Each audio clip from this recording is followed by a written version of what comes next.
Cette série vous est offerte par MoneyGram, le lien qui vous rapproche.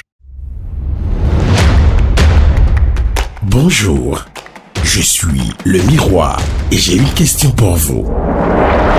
La beauté africaine, la vraie, est-elle fine ou ronde? Claire ou noire? Grande ou menue? Sophistiquée ou brute? Jeune ou mature? Si vous avez la réponse à cette question, je vous donne 1 million cash et on n'en parle plus. Sinon, restez câblés. Dans quelques instants, dis-moi qui est la plus belle. Un concours de beauté qui ne ressemble à aucun autre. Le miroir.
Suivez Dis-moi qui est la plus belle avec les produits d'Ayelia.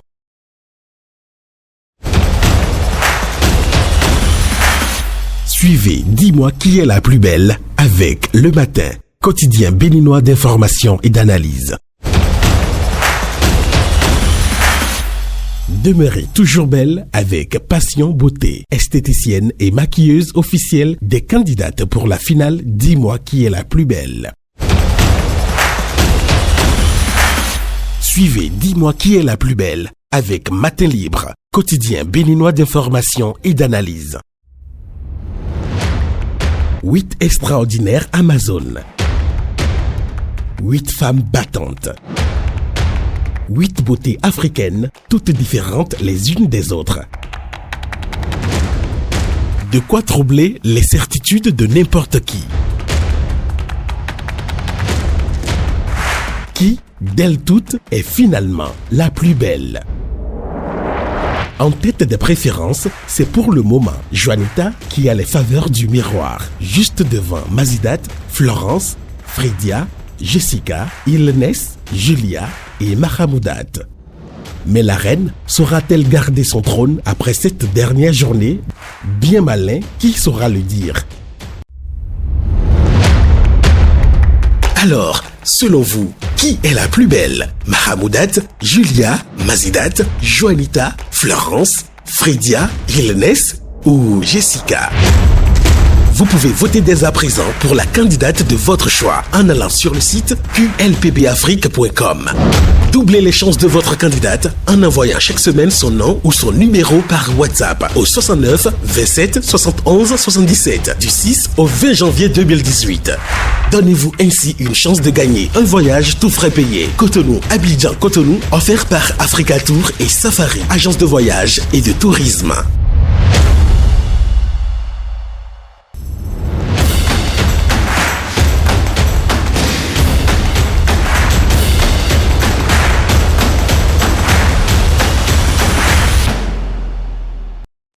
Bonjour. La beauté intellectuelle d'une femme est de nos jours un facteur clé pour sa réussite et sa pleine participation aux enjeux de la société. Ce jour, nos candidates vont être confrontées à la culture générale. Amis téléspectateurs, suivez-nous. Pour leur dernière journée, nos belles devront prouver au jury qu'elles en ont aussi dans la tête. L'épreuve culture générale se déroulera sous la forme d'un entretien avec les membres du jury qui poseront au choix des questions libres aux candidates. Mais avant, un petit clin d'œil à nos partenaires. Chaque matin peut être un défi. Mais à tout moment, vous êtes là pour donner joie et confiance à ceux que vous aimez.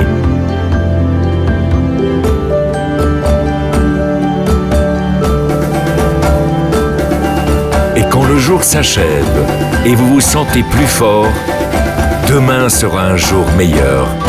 C'est aussi ça l'Afrique. MoneyGram, le lien qui vous rapproche. Tu arrives avec tes chaussures neuves, tu demandes des avances, tout ça pourquoi? Je marche sur le boulevard là toute la journée pour ramener des têtes rien que pour toi. Qu'est-ce que t'as aux mains? C'est quoi ce délire? Il y a un intrus à bord. Vous ne savez pas à quoi il ressemble. Tout ce que vous avez à faire, c'est le trouver. Mais celui-ci est différent.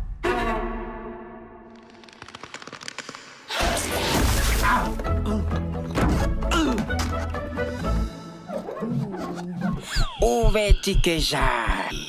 Bima awa.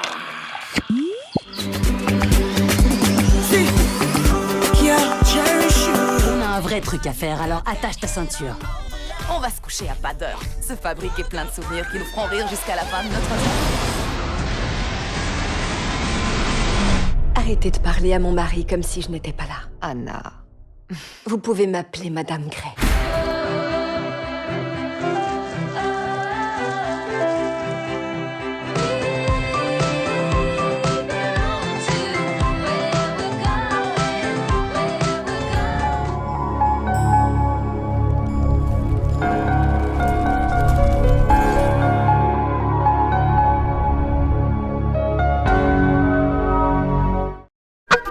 MBWay Management et Business School International lance 3 MBA certifiés par l'État français, délocalisés dans les campus Afrique de Pigier-Côte d'Ivoire, Pigier-Bénin et Pigier-Cameroun, avec possibilité de double diplomation. Franco-britannique MSc de l'Université de Bedfordshire, Londres, et franco-américaine de l'Université de Winthrop en Caroline du Sud. Rentrée universitaire en janvier en MBA.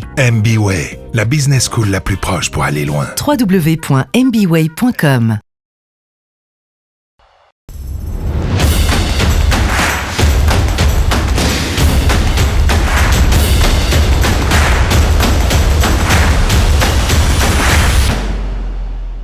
Bonjour mademoiselle Issifo.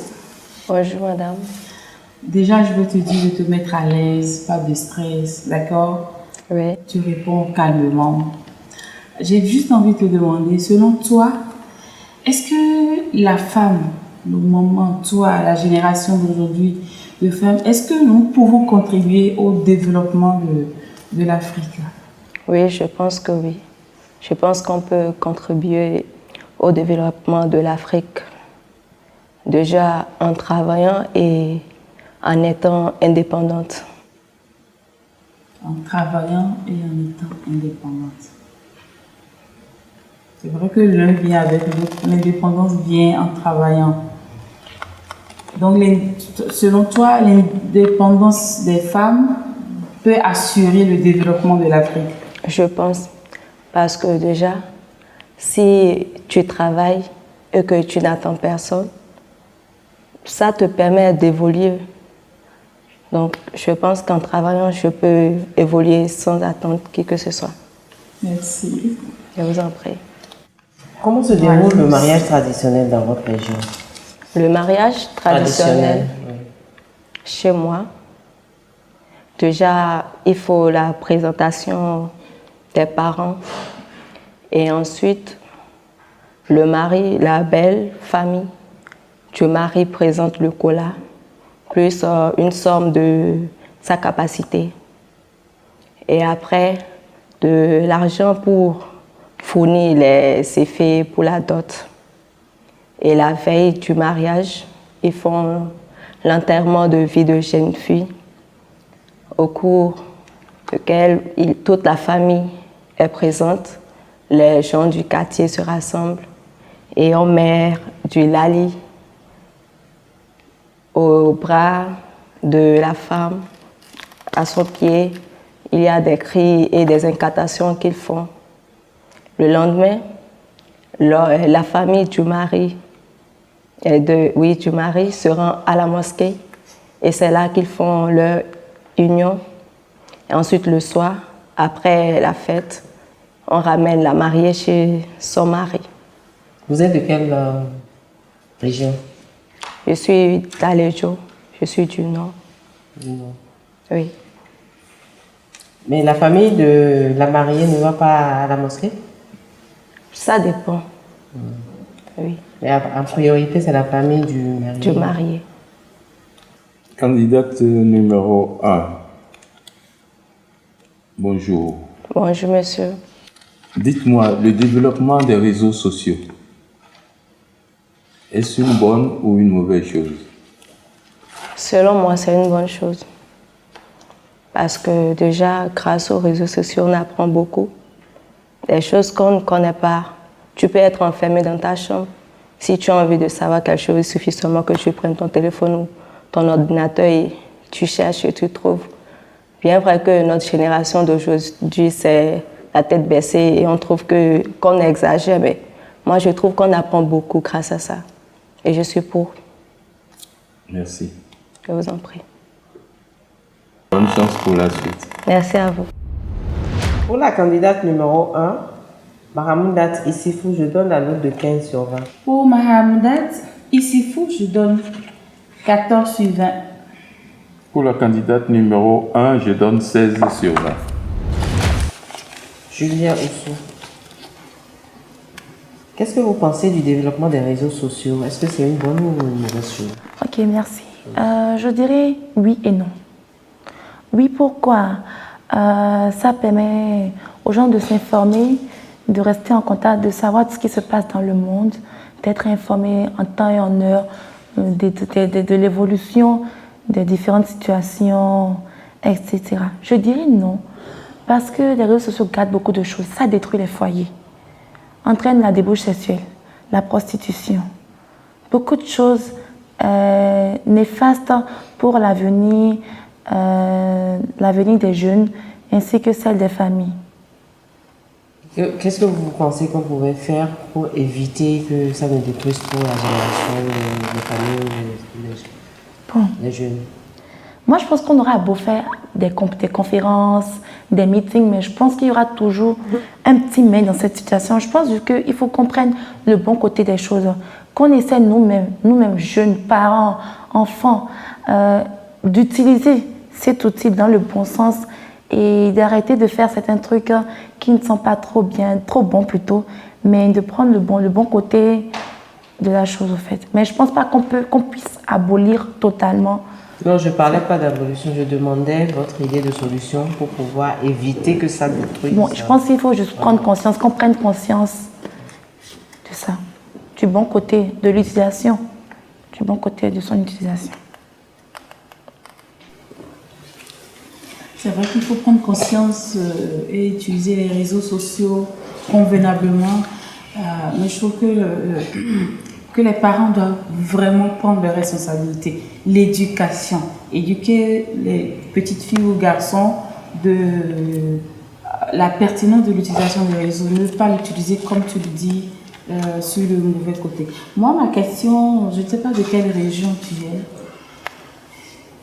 Je suis de Porto-Novo. Porto-Novo, à Djatchek. Dans ta région, comment se fait la dot? Ok, je dirais après la connaissance des parents, il y a une liste de présents qui est soumise au mari, au gendre, et il doit acheter les différents présents énumérés sur la liste. Et on fixe une date pour la cérémonie de dot chez nous. Et la belle famille est là, les parents, les sœurs, les tantes, les grands-mères, les grands-pères, etc. Alors l'homme, les présents qu'il a achetés, il les remet à ses sœurs, à ses tantes et à sa mère. Et à l'aide des groupes folkloriques, des danseurs, on chante, on danse, avec les présents sur la tête, d'autres dans la main. On chante, disons, du carrefour jusqu'à la maison de la fille. On exprime sa joie, son bonheur, on fait l'éloge de la famille, de la femme, ainsi que de l'homme, jusqu'à la maison où on dépose les présents. La famille est là, On parle, on se présente, on fait l'éloge du garçon ainsi que de la fille. Après, on appelle la fille. Est-ce qu'elle connaît la famille de l'homme? Est-ce qu'elle consent à prendre ses présents, à aller dans leur famille? Celle-ci dit oui, si elle le veut bien. Et on donne des conseils, on lui prodigue des conseils, tout ce qu'elle doit faire. Voilà un peu comment ça se passe. Vous le décrivez tellement bien que j'ai envie de demander si on vous l'a déjà fait. Non, ma soeur. Ah, vous l'avez vécu? Oui, pour ma grande soeur. Super. Nous sommes en culture générale. Oui, monsieur. Est-ce que vous avez déjà entendu parler des États-Unis de l'Afrique? Oui, j'ai déjà entendu parler de ça et franchement, moi quand on me dit ça, ma première réaction c'est que je ris. Excusez-moi, mais c'est que je me dis, franchement quoi, les États-Unis d'Afrique. Moi, quand on me dit les États-Unis d'Afrique, je pense que c'est possible que nous unissons pour former une seule Afrique. Et je pense que si on atteint ce but, on sera la plus grande puissance du monde. Parce que nous avons beaucoup et tant de richesses en Afrique. Mais pourquoi cela n'est pas possible? À cause du tchédinambisme de nos dirigeants, du genre c'est moi, la corruption, les malversations, je ne pense pas que ça soit possible parce que chacun essaie de trouver son intérêt avec les Occidentaux. Donc je pense que tant que tous ces vices persisteront ou seront là, l'Afrique ne pourra pas s'unir. Et je pense que ce n'est pas de sitôt. Il nous faudra des années parce que faut pas qu'on se leurre, il ne faut pas qu'on se dise non, je suis africain, je défends l'Afrique. Personnellement, moi, je pense que quand on aura des États-Unis d'Afrique, on ne sera plus de ce monde. Peut-être que ce sont nos arrière-petits-enfants qui seront là. Parce qu'avec tous ces vices-là, je ne pense pas qu'on puisse abolir tout ça. Parce que l'Africain est un peu têtu et la corruption, franchement, on baigne dedans. Quand vous parlez de corruption, oui. Vous pensez que c'est en Afrique seule qu'on corrompt? Et qui corrompt qui? C'est pas seulement en Afrique, mais c'est plus poussé en Afrique. À cause de la pauvreté et de tout ça. Ici, c'est aussi simple que ça. Vous allez dans des structures, vous voulez vite passer. Il faut juste glisser un petit 2000 ou un petit 1000 francs à l'agent et puis vite fait, on fait passer. C'est à cause de la pauvreté. Je dis que c'est plus accentué en Afrique à cause de la pauvreté. Chez les Occidentaux, bon, il y a le développement, l'évolution. Non, personne, même le cuisinier est bien payé, le gardien est bien payé. Donc, ces petits sous qu'on glisse ne les intéressent plus trop.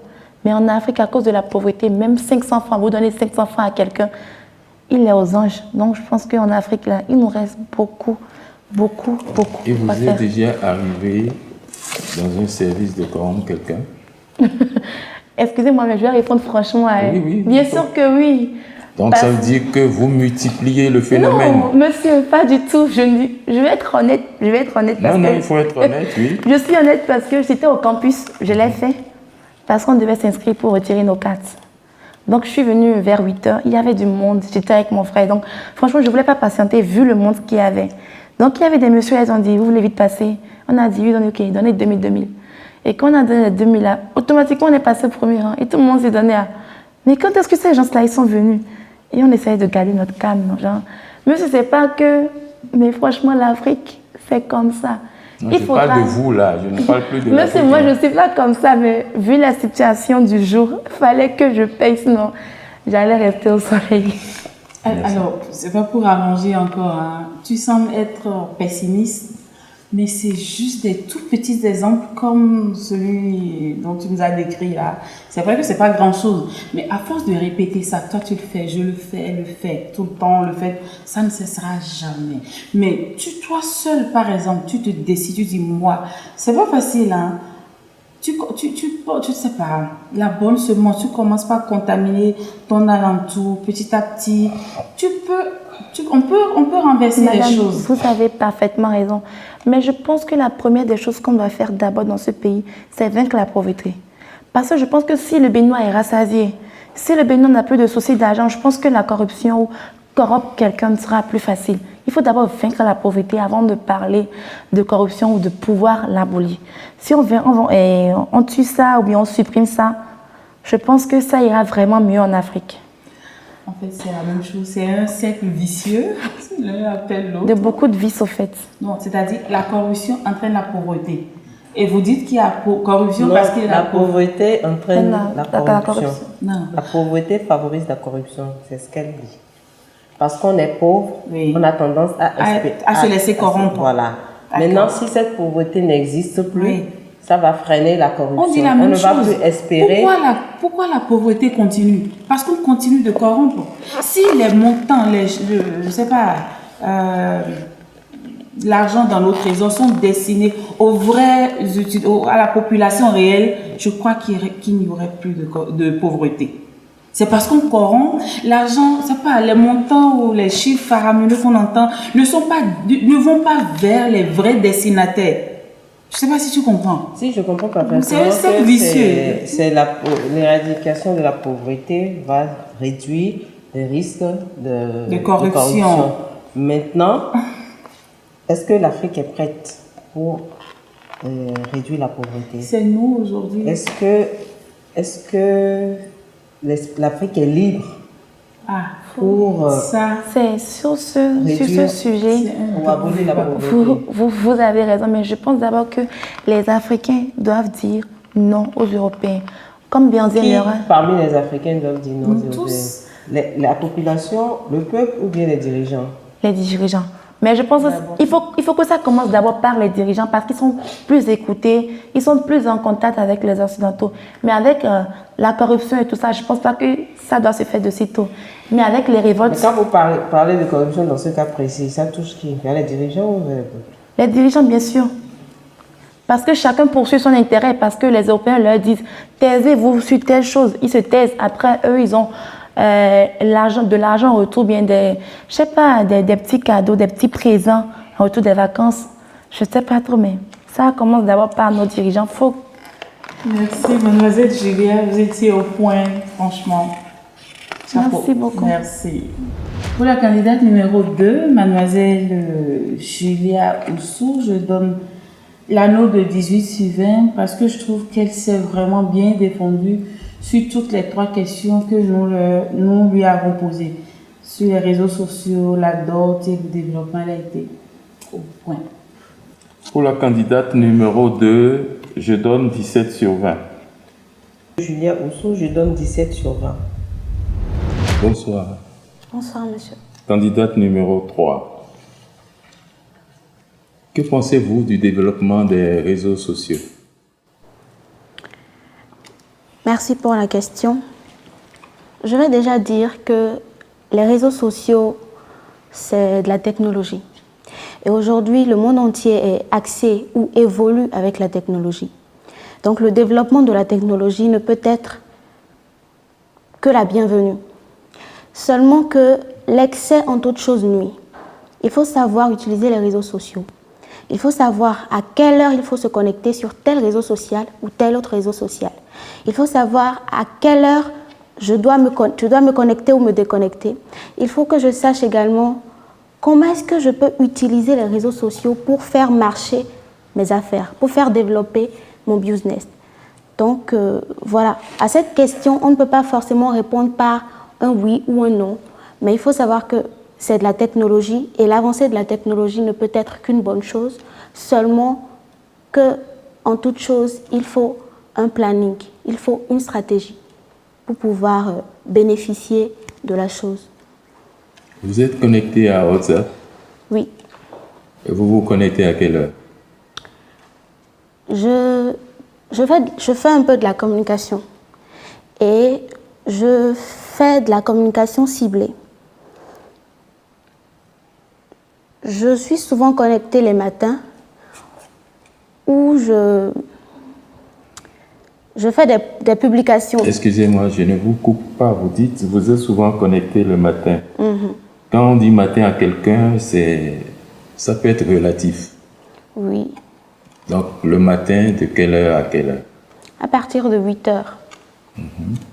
Puisque je fais de la communication ciblée, la majeure partie des personnes connectées ou des personnes qui utilisent WhatsApp se connectent tôt le matin pour voir les informations qu'il y a. Et souvent, moi, je fais des publications sur mon statut, des publications qui ont peut-être rapport avec ma formation ou ce que je fais dans la vie professionnelle ou des informations.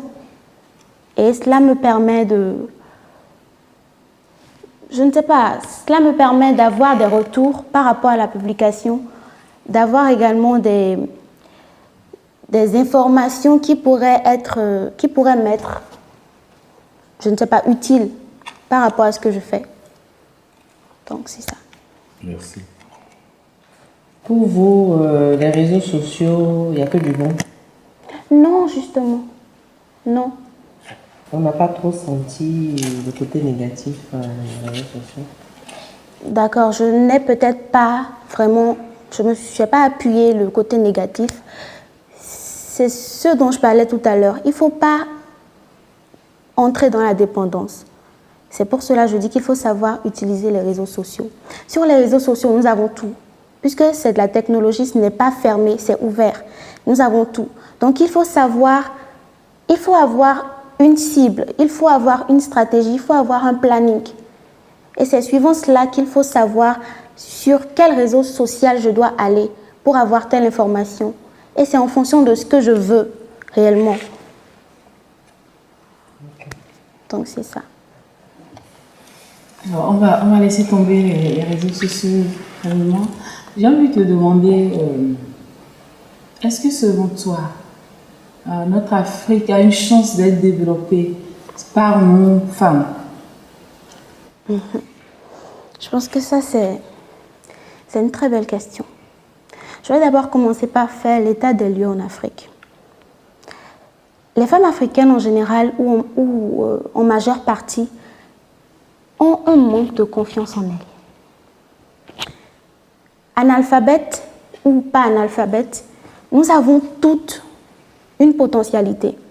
Nous sommes des femmes, nous sommes belles, nous en avons dans la tête. Mais le manque de confiance en nous ne nous permet pas d'exploiter notre potentialité. Et je vais déjà dire que ça, c'est le problème principal, c'est le problème à la base. Parce que je prends, par exemple, le cadre de ce concours. Au début, foire, une compétition nommée « Dis-moi qui est la plus belle ». Je vais me dire, mais avec toutes les filles qui auraient, je ne suis pas la plus belle. Comment est-ce que je peux avoir une chance de réussir à ce concours? Mais je me dis parce que je suis belle, d'accord, mais j'ai quelque chose de plus que la beauté que je veux vendre. Donc ça, c'est déjà un début de culture de confiance en soi. Et je pense que c'est déjà ça que les femmes doivent cultiver. Et cette confiance en soi nous amène à, par exemple, dire « oui, je peux diriger, oui, je peux décider, oui, je peux convaincre, je peux amener les gens à être de mon avis ». Et je pense qu'avec ça, la femme pourra prendre des décisions qui pourront développer vraiment notre pays et bien évidemment notre continent qu'est l'Afrique. C'est très bien ta réponse, j'aime bien. Mais ce n'est pas une question de base. Dès le jeune âge à la maison, nos parents, de par leur éducation, ne doivent pas...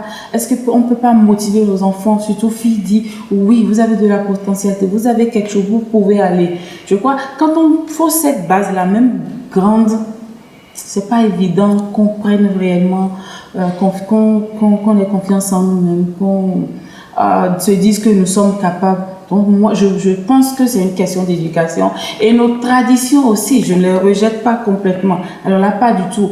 Mais il y a vraiment un mais là. Il y a des choses à laisser de côté et faire l'éloge d'autres. Oui, c'est ça. Exactement. Merci, mademoiselle Mazidat. Merci. Il y a une autre question? Je pense que j'ai une question, allez-y. Vous êtes de quelle région? Je suis d'Achupa, Bello d'Achupa. Bello d'Achupa. C'est dans l'Ouémé Porte-Novo, un peu vers Porte-Novo. Madame Bello, je donne 16 sur 20. Pour Madame Mazidat Bello, je donne 15 sur 20. Mazidat Bello, je donne 15 sur 20. Bonsoir Florence. Bonsoir madame. Tu es splendide. Merci. Alors, j'ai envie de te demander, je sais que tu me l'as dit plusieurs fois déjà, ta région, mais dans ta région, comment se fait la dot? Je ne sais pas si on te l'a fait déjà ou si tu as assisté. Comment ça se passe? Décris-nous un peu. Ok. Sur ce point, je m'en vais vous dire que je fais partie de 3 nationalités déjà. Je suis d'origine béninoise de Abomey et j'ai une nationalité togolaise. Je suis togolaise et je suis nigériane de naissance. Mais je vais plutôt parler de la dot et la manière dont la dot se fait au Bénin et précisément à Abomey. Je pense que pour la dot, il faudrait bien que l'homme vienne d'abord voir la famille pour faire le premier pas. Le premier pas qui s'appelle communément la connaissance. Et c'est là, les parents lui posent la question pour savoir s'il est sérieux, s'il est partant pour la dot. Et si c'est conclu, il va falloir qu'il revienne après pour prendre une liste. Et c'est sur cette liste qui est écrit les choses qu'il doit mener pour confirmer la dot. Et le jour de la dot, je pense que je vais seulement dire les éléments les plus importants. Les éléments qui ne manquent jamais dans la dot, c'est ce qu'on appelle communément attaque, ou je ne sais pas comment on l'appelle en français, mais je peux l'appeler en anglais. On l'appelle alligator pepper. Et du cola blanc comme rouge, du petit cola, des boissons, des pagnes qui sont des cadeaux pour la femme, pour la belle famille et aussi pour les parents alliés de la famille. Et aussi des instruments de cuisine avec les cadeaux de la femme pour vraiment valoriser la femme. Merci. Est-ce que vous pensez que le mariage traditionnel a la même valeur que le mariage civil? Non. Parce que le mariage traditionnel, pour moi, a plus de valeur que le mariage civil. Bon, dans notre société, ce n'est pas le cas, puisque quand on est marié de façon traditionnelle, ça n'a pas de valeur sur le plan administratif. On ne peut pas dire je suis madame telle tant qu'il n'y a pas eu de registre de mariage et tout. Alors que dans la société, c'est le mariage civil qui donne la place de la femme auprès de son mari. Au fait, pour moi, chacun a sa manière de conception. Pour moi, le mariage traditionnel est très important parce que le mariage traditionnel, en fait, ça réunit les 2 familles. Mais le mariage civil, par exemple, réunit l'homme et la femme. Et moi, je me dis parfois, si le mariage civil est important, je peux dire c'est sur le plan matériel qu'on le fait souvent. Pour que parfois, si l'homme meurt, il faut que les biens de l'homme me reviennent. Mais je me pose une question, pourquoi se marier et être veuve pour hériter les biens de l'homme? Le mariage, c'est le bonheur. Pour moi, c'est le bonheur.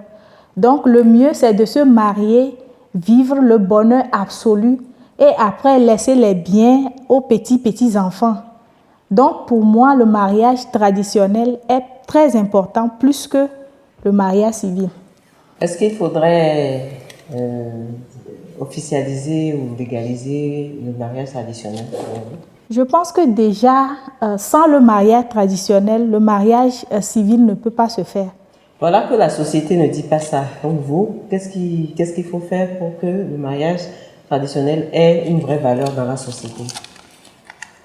Bon, je pense que pour que le mariage traditionnel ait une vraie valeur dans la société, déjà le mariage traditionnel a déjà une valeur dans la société parce que c'est à base du mariage traditionnel que le respect se donne à la femme du côté de ses parents comme du côté de sa belle famille.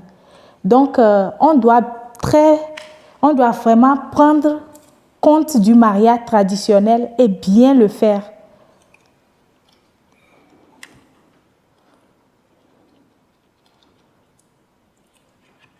Madame Imavo, que pensez-vous des réseaux sociaux? C'est vraiment grand. Je pense que les réseaux sociaux, sur les plans, qu'est-ce que je peux dire? Les réseaux sociaux, ce sont des bonnes choses. Ils nous apportent du bien comme du mal. Et je ne peux vraiment quantifier le bien qu'il apporte et le mal qu'il apporte. Je pense qu'ils sont à même niveau. Le bien que les réseaux sociaux nous apportent, je peux dire qu'ils sont à 50% et les mal aussi à 50%. Donc, les réseaux sociaux, vraiment, je peux dire que c'est un mal nécessaire. Dites mal dans quel sens? Oui, parce que je suis sur les réseaux sociaux et en fait, je vis ça chaque jour.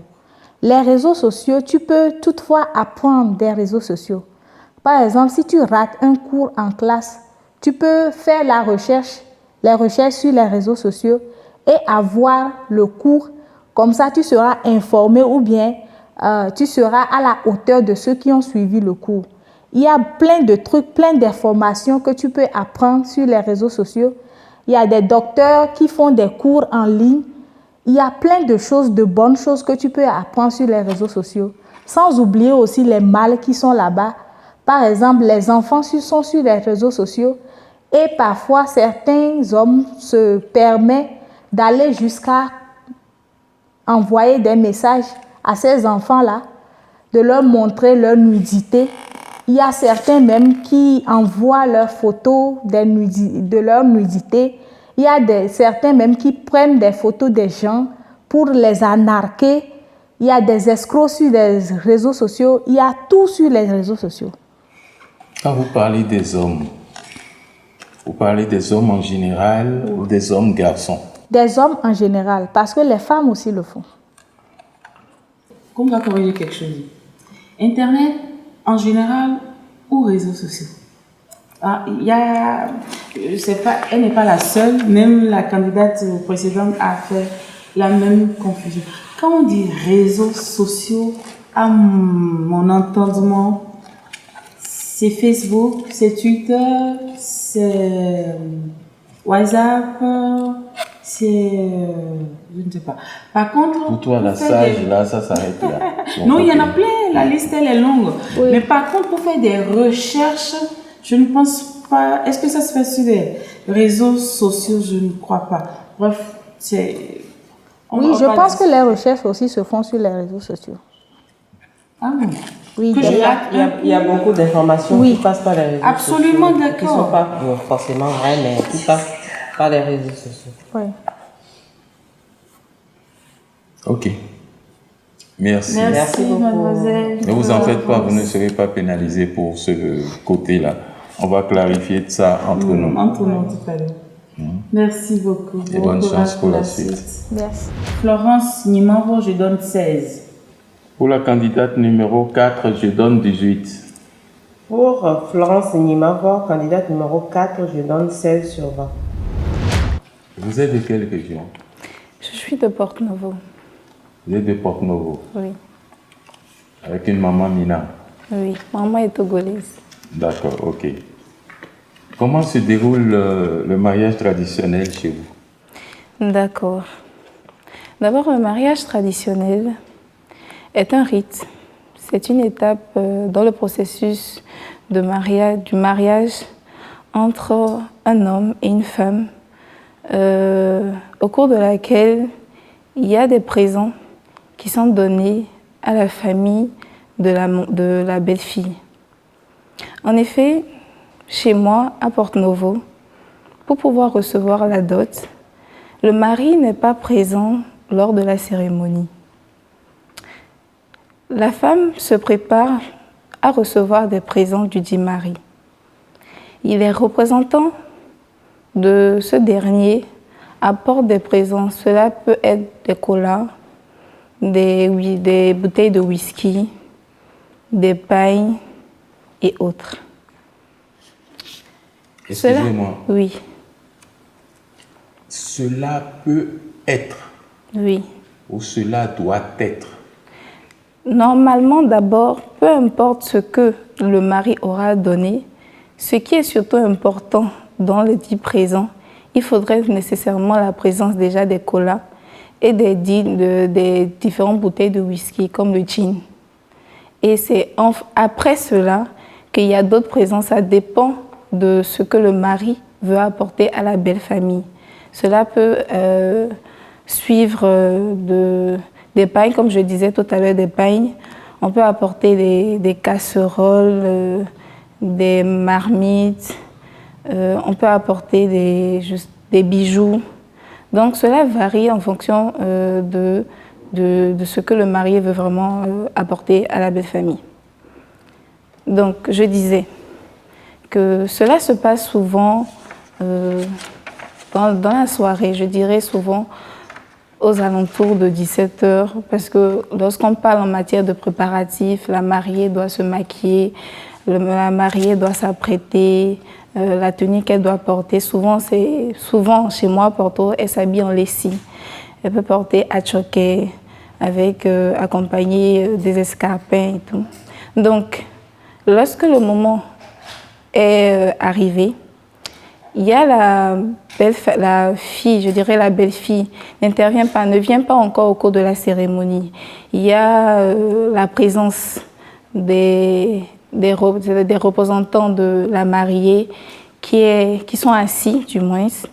Et de l'autre côté, il y a les représentants du marié qui viennent avec les 10 présents avec des sons traditionnels. Ça peut être un son de Porto, un son Yoruba. Et il y a des femmes qui chantent, qui résonnent, qui ont les 10 présents sur la tête et qui vont à l'encontre, qui vont chez la belle-fille en question. Donc une fois là-bas, il y a souvent, on renverse de l'eau par terre pour souhaiter bonne arrivée aux représentants de la famille du marié en question. Donc une fois à l'intérieur, les 10 présents sont disposés de part et d'autre devant c'est-à-dire les représentants de la belle-fille. Lorsque cela est fait, ils demandent souvent à voir la mariée. Mais avant de voir la mariée, ils envoient souvent une fille, c'est-à-dire le processus. Ils n'envoient pas directement la mariée. On peut envoyer d'abord une fille ou une à 2 filles de la maison voilées. Et lorsqu'elle sort, on demande si c'est celle que vous voulez, celle que vous cherchez. Et c'est aux représentants de la famille du marié de dire « Ah oui, c'est elle, ah non, ce n'est pas elle ». Et ce processus limite, ça se reproduit peut-être 2 fois, c'est-à-dire on peut encore sortir une autre et ce n'est pas elle. Donc la 3e fois, la mariée en question sort, on la voit, c'est-à-dire elle fait le tour, souvent elle fait le tour, elle fait la belle comme on dit, et on demande si c'est celle que vous cherchez. Et le représentant de la famille du marié dit « Ah oui, c'est notre Yao ». Et on dit « Ok, d'accord ». Et elle commence par saluer chaque personne à partir des représentants de la belle famille, c'est-à-dire les représentants du marié. Elle salue, elle s'abaisse, elle salue, elle salue, elle salue. Elle salue aussi les représentants de sa famille en question parce qu'elle n'était pas là au moment où ils avaient commencé la cérémonie. Donc, une fois fait, ils sont installés. Lorsque tout le monde est installé, il y a le représentant maintenant, ou soit ça dépend, ça peut être une dame, ou ça peut être un homme, représentant du côté de la famille de la belle-fille, qui demande à la fille en question, est-ce que tu reconnais les gens ici présents? Et c'est à elle de dire oui, je les reconnais. On demande, ils sont qui pour toi? Et c'est à elle de répondre, oui, ce sont les représentants ou la famille de mon mari. Et il y a des fois, il y a des femmes qui se trompent parce que normalement, elles devraient dire représentant de son futur mari. Parce que dire représentant de son mari, c'est comme si déjà, elle était déjà mariée. Il y a des filles qui le font et il y a des dames qui répliquent en disant « Ah, tu es déjà fille, est-ce qu'on t'a déjà mis la bague au doigt ?» Et elle répond non, comme ne l'a pas mis la bague au doigt. Donc elle se rectifie et elle dit non, que c'est les représentants de son futur mari. Donc quand cela est fait, elle demande où tu les as connus. Et lorsque elle dit ensuite, soit elle peut dire ça les réponses varient. Elle peut dire je les ai connus ici ou je les ai connus à la maison. Donc elle indique le lieu où elle connaît les 10 représentants de la famille du marié. Donc une fois que cela est fait, elle demande, il y a le représentant de la famille du mari, de la belle-fille en question, prend une bouteille de gin. Elle prend une bouteille de gin, c'est pour ça que je disais que c'était vraiment important qu'il y ait la présence de cette bouteille de gin. Elle prend la bouteille de gin, elle renverse par terre. Elle ouvre, elle renverse par terre et ensuite, elle le fait goûter aux représentants de la famille de la belle-fille pour savoir s'ils sont d'accord, si oui ou non ils sont d'accord avec la qualité du gin apporté. Si la réponse est évidente, habituellement la réponse est évidente, c'est oui. Dès que c'est fait, on accepte, elle demande si on peut accepter, la représentante demande à sa fille, à sa belle-fille, si on peut accepter les 10 présents apportés. Donc, si la mariante, la future mariée, répond oui, alors on accepte maintenant les 10 présents apportés. Donc, juste après ça, il y a la mariée, c'est-à-dire si au cou il y a un festif, c'est-à-dire un festin, excusez-moi, si par exemple on prépare à manger et tout, on demande maintenant aux belles-filles, il y a les belles-filles de la maison qui sortent et qui font le service. Mais avant de faire le service, il y a des belles-filles qui réclament, elles n'ont pas été choyées avant de vouloir donner c'est-à-dire leur propre sœur en mariage. Donc, il y a forcément des représentants de la famille du marié qui se mettent souvent à sortir les billets, ils font des billets neufs. Et juste après ça, la fête commence. Donc, on les sert à manger. Et juste après ça, dès que tout le monde est rassasié, tout le monde est content, chacun prend le chemin de chez soi. Voilà. C'était un récit détaillé. Madame, vous avez si bien détaillé que vous avez oublié une partie importante, mais ça, c'est pas plus grave. Je vais poser une question. Si vous êtes sûr de la réponse, vous la donnez. Si vous doutez, vous ne répondez pas. D'accord. Quelle est la signification exacte de l'eau versée avant que la famille ne rentre dans la maison? C'est pour souhaiter bonne arrivée, selon moi. Non, je vous ai précisé quelque chose. Oui, que si je ne suis pas sûre. Si vous êtes sûr de la réponse, vous donnez. D'accord. Si vous n'êtes pas sûr, vous ne répondez pas. Je suis sûre de la réponse parce que dans ma famille, lorsqu'on verse l'eau par terre, c'est pour souhaiter bonne arrivée à la personne qui entre dans la demeure, c'est tout. Vous êtes sûr? Oui, très sûre de ma réponse. Ça peut aussi vouloir dire que toute la cérémonie qu'on fera se fera dans la paix, qu'il y aura du calme, il n'y aura pas d'incident. C'est plus ça. Allez vous renseigner. C'est le truc Aquifa, c'est-à-dire... Votre réponse, elle a été tellement longue que... Moi, j'ai bien envie de demander... je pense que c'est tellement long que c'est plus peut-être la peine de... Selon vous, la liste de dot qu'on donne là, même quand le mari donne tout ça, c'est une question. Hein? Oui. Est-ce que c'est pas l'achat? C'est pas comme si on achetait la femme. C'est pas... Selon moi, je ne pense pas qu'on achète la femme. Tout se passe déjà lors du consentement entre le mari et la femme. C'est ces deux personnes qui sont venues devant leurs parents pour dire oui, nous voulons nous marier. Donc je pense qu'une personne qui accepte d'épouser déjà une personne donnée, c'est qu'elle connaît, oui, qu'il connaît la provenance de cette personne et qu'il connaît comment cela se passe chez lui ou chez elle. Non, je ne comprends pas. Oui, est-ce que c'est... Est-ce qu'on ne peut pas se marier, est-ce qu'on ne peut pas réunir nos deux familles avec quelque chose de symbolique, avec une boisson, une sucrerie, de l'eau, simplement que d'apporter des listes, des choses. En fait, là où je veux en venir, c'est que des fois, quand l'homme fournit tout ça, il y a je me souviens de Porte-Nouveau, il y en a qui se rivalisent entre eux, on peut donner voiture, des bœufs, tout ça. Mais après, la fille souffre. C'est pas toujours le cas, mais il faut réfléchir à ça. Bref, je ne sais pas si vous comprenez. Mais est-ce que c'est elle qui va réfléchir à ça? Ça fait partie de la tradition. Maintenant, la tradition ne demande pas au mari d'offrir une voiture ou autre. Mais si le mari veut faire plaisir à sa femme et qu'après, il doit prendre ça pour insulter sa femme, c'est une question d'éducation. Donc, ce n'est plus... ça ne fait plus partie du côté... à mon entendement, ça ne fait plus partie de la tradition. Mais moi, je suis pour la dot. Oui, absolument, je le suis. Je suis pour, il y a des familles qui... le respect des symboliques et tout. Mais à partir du moment où on donne de grandes listes, c'est comme si on était en train de changer l'enfant du matériel. Donc, ça que nos familles allègent la liste de dot à donner. Merci, mademoiselle Gouton.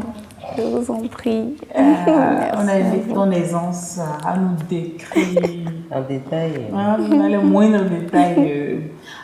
Vous êtes déjà doté? Non.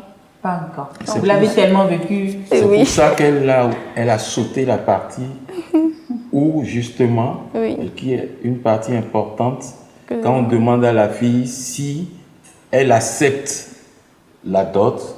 C'est pas le jean qu'elle prend. Non, c'est pas le jean.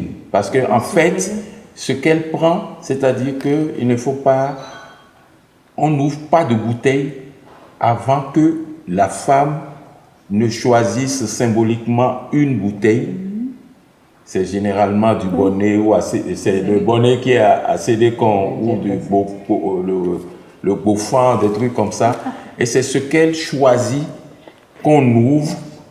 Je peux intervenir. Ah bon? Ok.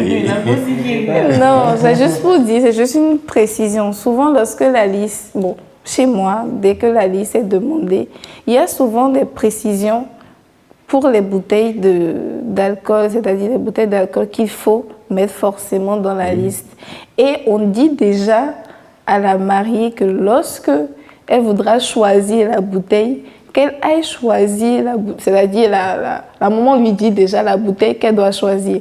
Donc quand elle tourne, qu'elle fait semblant de vouloir choisir la bouteille, au fond d'elle-même, elle sait déjà que c'est cette bouteille qu'elle doit prendre. Oui, elle sait réellement que c'est ça qu'elle doit prendre déjà. Moi, j'aimerais que vous redemandiez à votre maman, ou bien à vos tantes, si c'est vraiment le jean qu'elle doit choisir. Je suis photographe, j'ai couvert je ne sais combien de dots. Oui, et il y a des bouteilles que tu ne peux pas... Il y a peut-être le gin, mais il y a 2 ou 3 bouteilles que tu ne peux pas ne pas mettre dedans. Oui, et absolument. Ces bouteilles-là sont en haut, et quand la femme veut choisir, c'est forcément... Parce que au-delà de, comment est-ce qu'on appelle, de ces bouteilles-là ont une signification. Oui. Quand on te dit du bonnet, qu'on te dit acédécon là, il y a le... Ça a son sens. Ça a son sens. Quand on te dit le Beaufort, ça a également son sens, quoi. Mais bon, de façon générale, c'est à peu près ça. C'est juste, bon... Maintenant, il peut y avoir des spécificités. D'une région à une autre. D'une région ou d'une famille à une autre. C'est ça.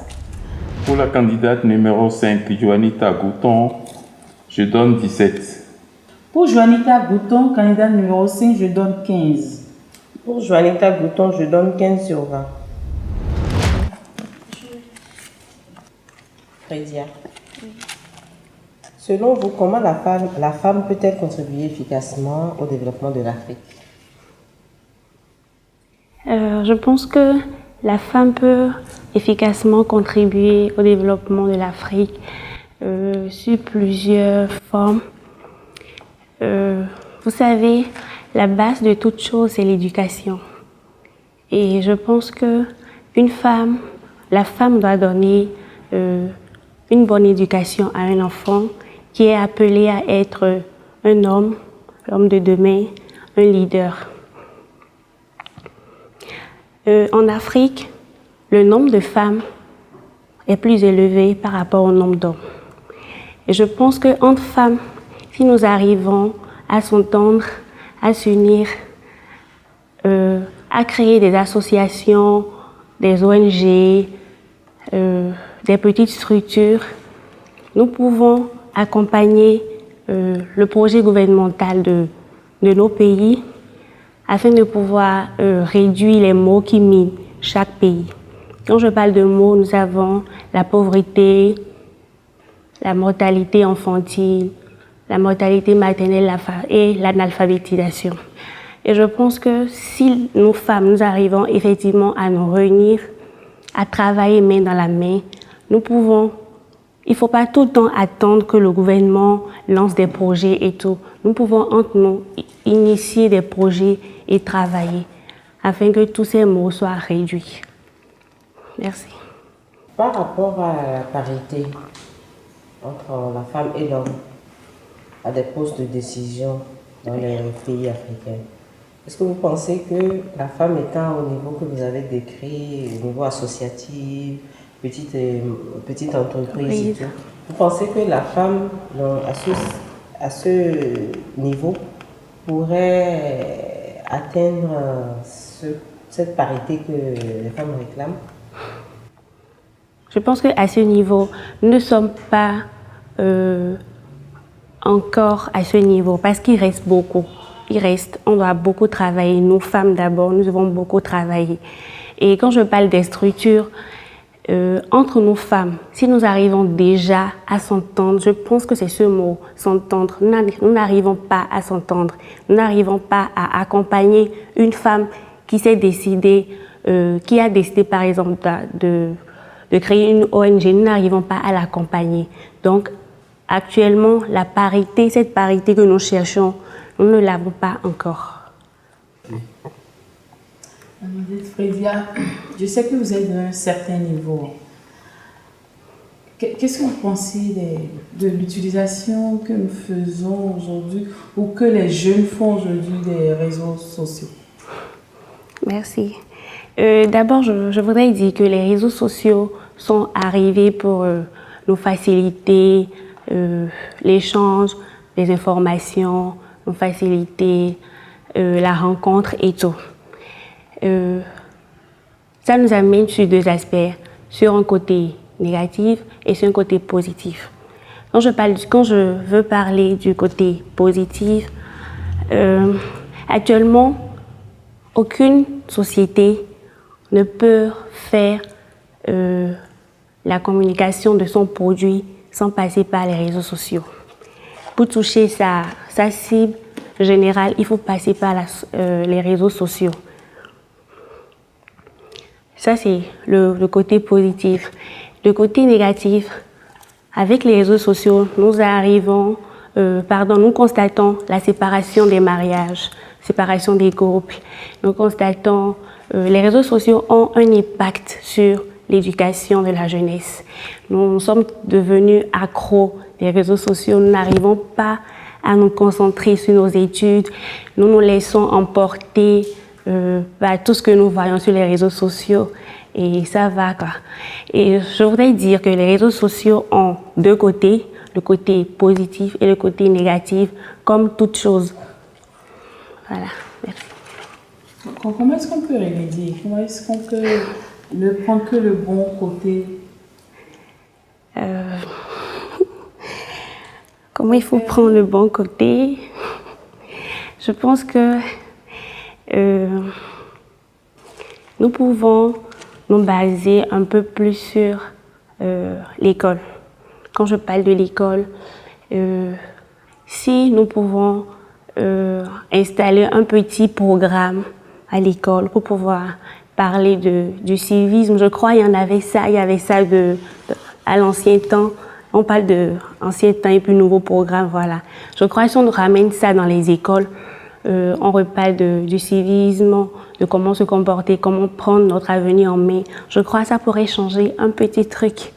Bon, je pense en fait. vu l'ampleur que cela a actuellement, voilà, je pense que ça pourrait remédier. Et surtout à la maison, l'éducation, la sensibilisation, ça commence déjà à la maison, avant même l'école. Merci. Comment se déroule le mariage traditionnel dans votre région? De façon ramassée. Oui. Il faut préciser de quelle région vous êtes et comment ça se passe. Ok, je suis du Nord Bénin, à Takora, précisément à Titengo. J'ai assisté au mariage traditionnel quand j'avais l'âge de 12 ans. Donc il y a vraiment longtemps, mais je me rappelle encore de comment ça s'est passé. Chez nous, avant le mariage traditionnel, il y a ce qu'on appelle la dot. Le mari, la famille du mari vient donner la dot à la famille de son épouse. Excusez-moi, je reprends un peu. Qu'est-ce que vous entendez déjà par mariage traditionnel? Je vais te répondre. Parce qu'il y a des régions où la dot est différente. Mariage traditionnel, oui. Dans le Nord, les gens prennent la dot, mais le mariage traditionnel, c'est ça qui se passe après à la mosquée, devant les membres et tout ça. C'est ça le mariage traditionnel dans le Nord. Alors que dans le Sud, la dot est le mariage traditionnel. Sinon, partons sur les réponses de mes collègues. Répondez à ma question. Okay. Comment se passe le mariage traditionnel dans votre région? Normalement, le mariage qui se fait devant l'imam et autres, c'est le mariage religieux. Ce n'est pas la dot. Donnez-nous la précision chez vous et il faut répondre à la question posée. Ok. Chez nous, avant le mariage traditionnel qui se fait devant un sage ou un imam, il y a d'abord ce qu'on appelle la dot. C'est la dot qui est primordiale. Parlez-moi du mariage qui se passe devant un sage ou un imam. Ok. Le mariage qui se passe devant un sage, il y a les deux familles qui sont réunies, la famille de l'homme et la famille de la femme. Et c'est le sage qui unit les deux membres qui veulent se marier tranquille. Là, il n'y a pas de cérémonie à faire. La grande cérémonie, c'est la dot. Ok, je vous remercie. Merci bien. Bonne chance pour la suite. Merci. C'est pas toi qui as posé la question. Oui. Mais il y a des régions où ça se passe. Oui, je n'ai pas. Elle a bien précisé que chez elle, on ne parle pas de mariage traditionnel sans la dot, qui est la partie la plus importante. Non, c'est pas ça qu'elle avait dit. Hein. Qu'est-ce que la dot est la partie la plus importante? Non, elle dit que le mariage traditionnel chez elle se passe devant le sage ou l'imam. Oui, normalement, mais ça n'a rien à voir avec la dot. Ça devrait s'appeler le mariage qui se passe devant on ne va pas changer de nom. Ça devrait s'appeler mariage religieux. Oui, je pense que c'est mariage religieux. Mais on ne fait pas un mariage religieux comme ça chez nous. Il faut forcément l'étape de la dot. Oui, c'est la dot qui est le mariage traditionnel. C'est le mariage traditionnel, c'est la dot. Ok. Bref, peu importe comment on l'appelle. Merci et bonne chance pour la suite. Merci. Pour la candidate numéro 6, je donne 16 sur 20. Pour Fredia Kesso, je donne 14. Pour la candidate numéro 6, je donne 14. Madame Inès, bonjour. Bonjour, monsieur. Les États-Unis d'Afrique, est-ce vraiment possible? Excusez-moi, monsieur, mais je ne comprends pas votre question. Qu'est-ce que vous faites dans la vie? Je suis étudiante en 2e année d'esthétique. Hein? En 2e année d'esthétique. Ok. Je vais changer ma question. Non, je change ma question, quitte à ce que vous revenez dessus.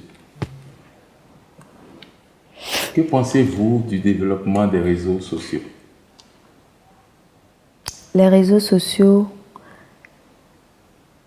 selon moi, d'une part, c'est une bonne chose, d'autre part, c'est une mauvaise chose. C'est une bonne chose parce que, à travers les réseaux sociaux, on peut vendre beaucoup de choses. À travers les réseaux sociaux, on peut Développer. Je vous arrête juste sur votre première réponse et je renchéris dans ce... Je viens d'un pays où tu peux lire, par exemple, dans une annonce, jeune, belle,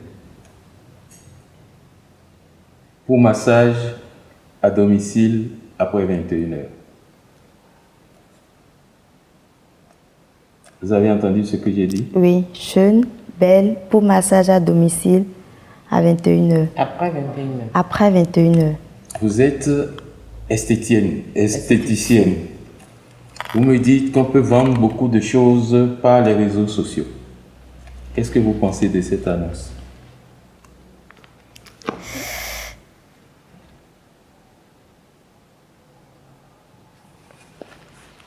Après 21h. Non, répondez, dites-moi ce que vous pensez de l'annonce. C'est impossible de travailler après 21h déjà. Impossible de travailler après 21h. Vous êtes esthéticienne, hein? S'il y a une cérémonie et que ma cérémonie commence à 22h et que j'ai besoin de vous à 21h pour redresser quelqu'un, vous allez me dire que vous ne voulez pas faire. Non. Non. Pourquoi est-ce que vous dites impossible de travailler après 21h? Déjà, si tu es une femme mariée, il y a des heures. Allez-y. Déjà, quand tu es une femme mariée, à partir de 20h, tu dois être à la maison, 21h, tu dois être à la maison. Même si tu travailles, tu peux avoir des employés qui vont peut-être te remplacer ou que tu peux envoyer sur le terrain qui vont travailler pour toi. Merci.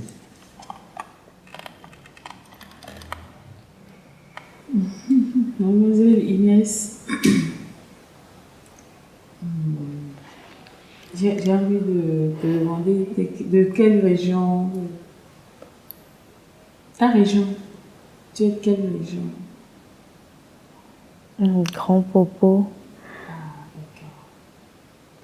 Tu ne seras pas longue, hein, de manière vraiment ramassée.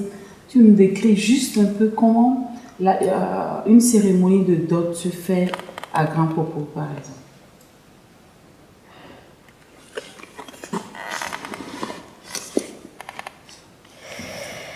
La dot à Grand Popo. Ou si tu ne connais pas comment ça se fait à Grand Popo et c'est dans un autre milieu, peut-être que tu as grandi, je ne sais pas. Tu n'as jamais assisté à une cérémonie de dot? Non. Tu as un petit ami? Oui. Et il ne s'intéresse déjà pas à comment se fait la dot? Vous ne vous posez pas ces genre de questions déjà maintenant? Non, pas encore. Tu as quel âge? 22 ans. Mais même si vous n'avez pas assisté à une cérémonie, il y a la culture générale. On s'intéresse aux faits culturels de chez soi et tout. Et vous n'avez jamais entendu parler de mariage traditionnel, comment on va donner une dot et tout? Non.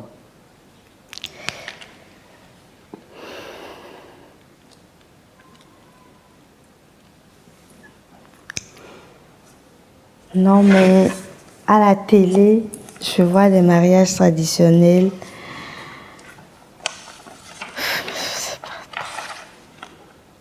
Bon, je vais vous poser une dernière question. Selon vous, comment la femme peut-elle contribuer efficacement au développement de l'Afrique? Une femme peut contribuer au développement de l'Afrique tout en étant intellectuelle, sociable,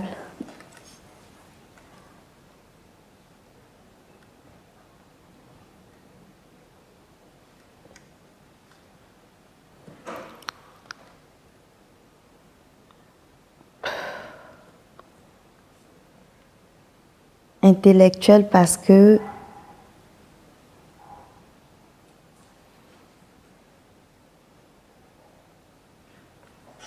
Je vais peut-être te dire de te... Je sais pas si c'est le stress. Elle est stressée, Calme-toi, d'accord, il y a relaxé et tout, et puis parler comme si vous étiez en train de discuter entre copines, entre amis, d'accord.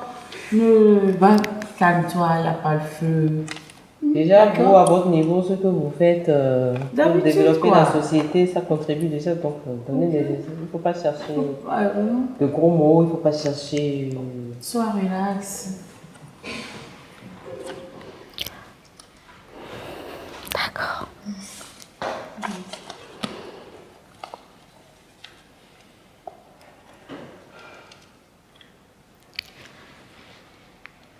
Donc, la femme peut contribuer au développement de son pays.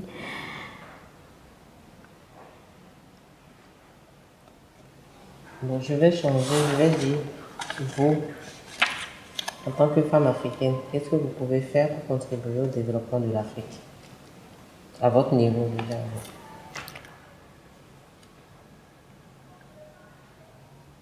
Je dois déjà m'intéresser à mes cultures, ne pas oublier mon côté culturel, d'où je viens,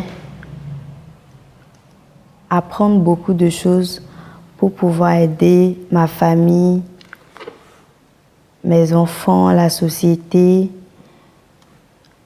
pour pouvoir m'exprimer avec mon homme quand je vais sortir avec lui ou quand j'irai quelque part, je serai capable de m'exprimer, de l'aider.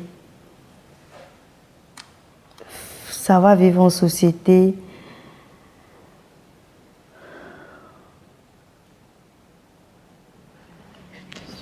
Mademoiselle Inès, merci beaucoup. Bon courage pour la suite. Merci. Merci. Candidate numéro 7, Inès Kouzekpa, je donne 12. Pour la candidate numéro 7, je donne 10. Pour la candidate numéro 7, je donne 10. Bonjour mademoiselle Jessica. Bonjour madame.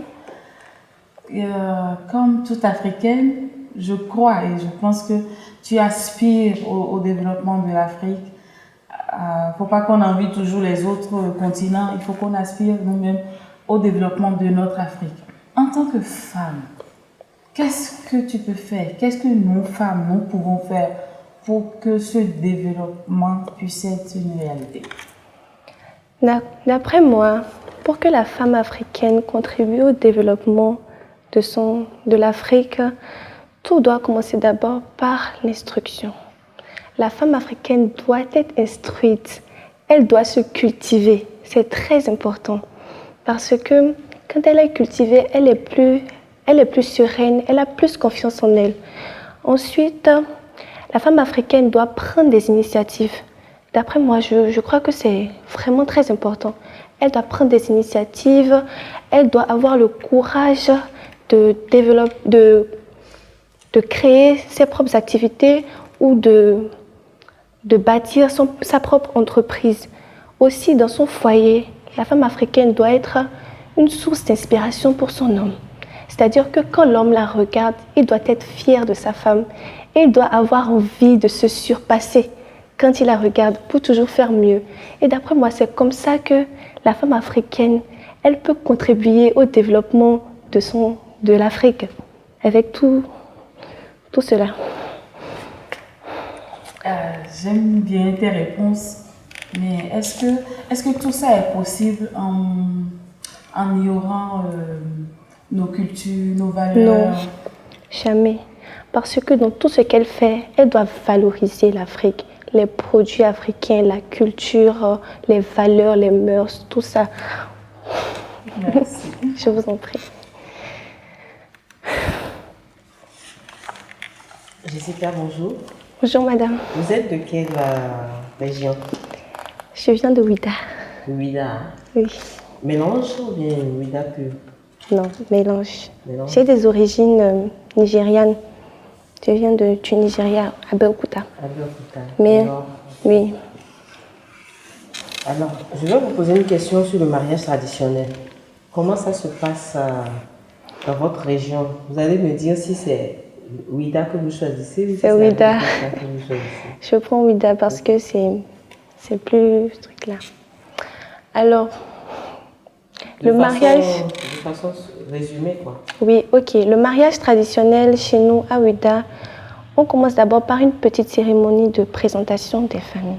Le marié et la mariée doivent présenter leur famille, les familles doivent fusionner, se comprendre, discuter, etc. Après vient la dot. Le mari doit doter sa femme, conformément aux attentes de la famille de la mariée. Et après vient le mariage traditionnel, où il y a beaucoup de prières, il y a beaucoup de bénédictions et de la joie, je sais pas.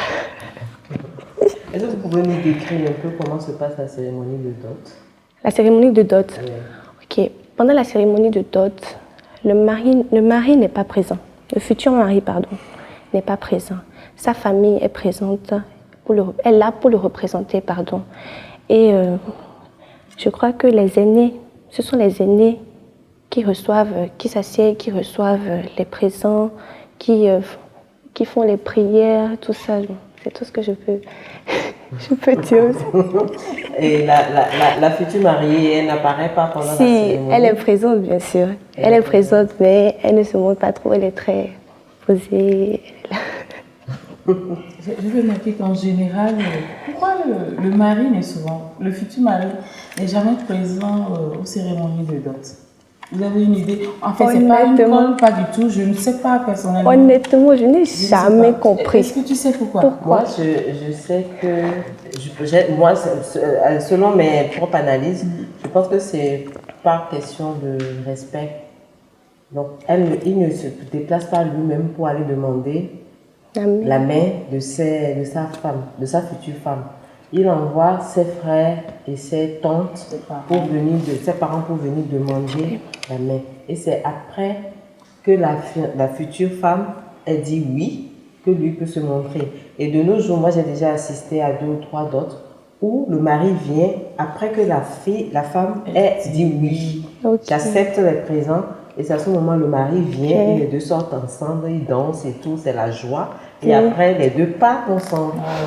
Ou soit le mari part et on lui amène sa fiancée après. Donc je pense que si le mari ne vient pas dans un premier temps, c'est par signe de respect. Il envoie sa famille pour demander. Ce n'est pas par signe de respect, c'est parce que avant que la femme ne dise oui, il y a beaucoup de choses, ça fait partie du folklore qui entoure une cérémonie, mais il y a beaucoup de choses où on peut dire, regardez, les kolas ne sont pas habillés. Il y a beaucoup de choses où un homme un peu susceptible ne peut pas encaisser forcément, mais ça fait partie du cérémonial. C'est vraiment ça. Parce que ça, les kolas qu'on regarde après, c'est que la dot est déjà déposée. Oui. Maintenant, les tantes et les oncles de la future mariée font l'inspection. Mais pendant l'inspection, la famille ne parle pas. La famille demande plutôt pardon. S'il y a des kolas qui ne sont pas habillés, excusez-nous, quand on est allé acheter, c'était habillé, c'est dans le déplacement, que ça, c'est voilà et tout. Donc, je pense que c'est plutôt moi qui ai raison. Une question à laquelle vous n'êtes pas obligé de répondre. Je pose juste la question comme ça et je pose la question que j'ai posée. Je n'ai pas compris pourquoi est-ce que beaucoup de Ouidaniens systématiquement disent « je suis d'origine nigériane ». Il y a beaucoup. Je ne sais pas pourquoi, mais bon, où on te dit « je ne suis pas de Ouida, je suis de Savi ». On te sort ça. Mais bon, ça c'est juste... je vais essayer de répondre parce que ma mère est de Ouida, elle est de Oyo aussi. Voilà. C'était pendant que les peuples bougeaient et tout. Donc... D'accord. Les ressortissants de Ouida, je crois qu'ils vont m'attaquer tout à l'heure, je ne sais pas. Chez nous, à Saint-Vajou, j'ai eu une anecdote, il y a une famille, un papa, quand son fils vient lui dire « Papa, je veux me marier », et papa dit elle est d'où? Quand le fils a commencé par dire elle est de Glé, elle a dit « Il m'a l'envoyé des dieux ». Est-ce que c'est pour ça que... Bon, bref. Bon, vous clôturez la journée d'aujourd'hui. Vous êtes jeune. Dites-moi, les réseaux sociaux, qu'est-ce que vous en pensez? D'après moi, les réseaux sociaux en eux-mêmes ne constituent pas vraiment un problème tant qu'on les utilise pour communiquer avec des personnes qui sont éloignées de nous. On l'utilise pour l'actualité, on l'utilise pour le monde professionnel. Mais c'est lorsque on rentre dans l'abus de l'utilisation des réseaux sociaux ou que on sort de ce contexte, que ça devient vraiment... Donnez-moi un exemple de sortie du contexte des réseaux sociaux. Par exemple, lorsqu'on utilise les réseaux sociaux pour, je ne sais pas, humilier certaines personnes, pour raconter sa vie, parler de sa vie, parler de telle personne, pour moi, c'est vraiment inutile. Je ne comprends pas pourquoi cela. Donc, pour moi, c'est une distraction. Ça nous distrait trop, d'après moi. Et je le pense très sincèrement. Parce que moi, je ne suis pas accro aux réseaux sociaux. Je pense que ça nous distrait, ça nous empêche de nous concentrer, de vivre le moment présent et de réfléchir sur comment développer notre pays ou bien comment évoluer dans la vie. On est tout le temps là, à chercher son téléphone, à vouloir voir ce qui se passe, à vouloir voir la photo de tel. Pour moi, ce n'est pas une bonne chose. Ça distrait trop. Pour ça, voilà. Vous passez combien de temps par jour? Je ne peux pas. Je ne peux pas donner une réponse exacte. Non, elle n'a pas répondu. Est-ce que vous pouvez me laisser poser ma question? Elle m'a dit, je ne suis pas accro. Oui, je ne suis pas accro. Bon, ne pas être accro suppose passer combien d'heures par jour sur les réseaux sociaux? Je ne sais pas, je ne peux pas répondre en matière d'heures parce que ça dépend des jours, ça dépend de ce que vous avez à faire, ça dépend de beaucoup de choses. Mais moi, j'utilise les réseaux sociaux, j'utilise mon téléphone, les réseaux sociaux précisément, peut-être, je ne sais pas, 5 heures dans une journée. Et c'est pas en affilée, ce n'est pas 5 heures d'affilée. C'est vraiment lorsque j'ai vraiment des choses importantes, bien quand vraiment je n'ai rien à faire, je m'ennuie, que je prends mon téléphone et que je fais ça. Voilà. Merci. Pour la candidate numéro 8, Jessica Amadou, je donne 15 sur 20. Pour la candidate numéro 8, je donne 15. Pour la candidate numéro 8, je donne 16 sur 20. Après cet affrontement intellectuel, le jury a-t-il enfin fait son choix parmi nos 8 candidates? La réponse dans quelques instants. Chaque matin peut être un défi. Mais à tout moment, vous êtes là pour donner joie et confiance à ceux que vous aimez.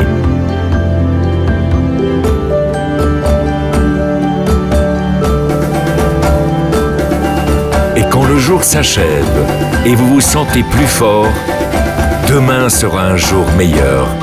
C'est aussi ça l'Afrique. MoneyGram, le lien qui vous rapproche.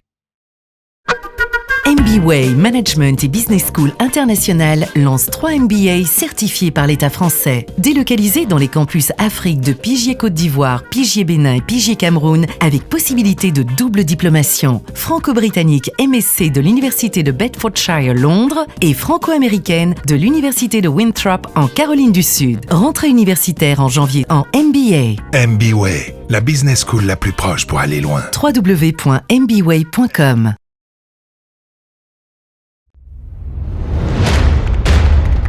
Au terme de l'épreuve de culture générale, nos jurys ont donné les notes suivantes aux candidates. Ces notes, ajoutées à celles cumulées lors des épreuves précédentes, déterminent les préférences du jury et dégagent le trio gagnant si tout devait s'arrêter ce soir. Reine incontestable et incontestée depuis 4 épisodes, Juanita peut savourer ce soir une première grande victoire. C'est elle que le jury a choisie pour porter la couronne. En deuxième position, Florence, la Togolaise, peut également respirer un grand coup. Après des débuts difficiles, Mazidat, la mineure, réussit elle aussi à s'assurer une place de choix dans le trio final. Au pied du podium, Fredia se classe juste devant Julia et Jessica. Mahamoudat et Ilnes doivent se contenter des 7e et 8e places malgré leur excellente prestation dans les épreuves domestiques. Le jury a ainsi rendu son jugement dans cette compétition particulièrement difficile.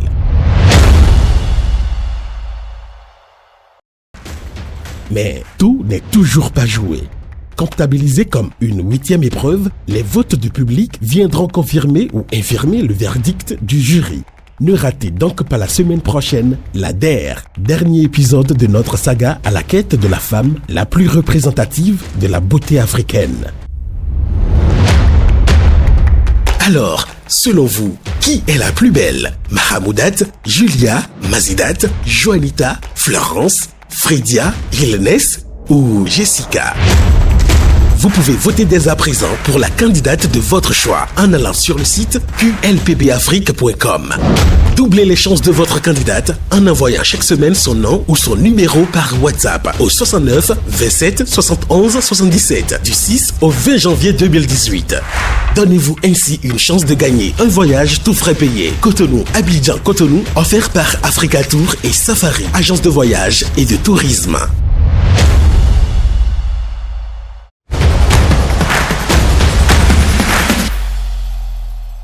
Cette série vous a été offerte par MoneyGram, le lien qui vous rapproche.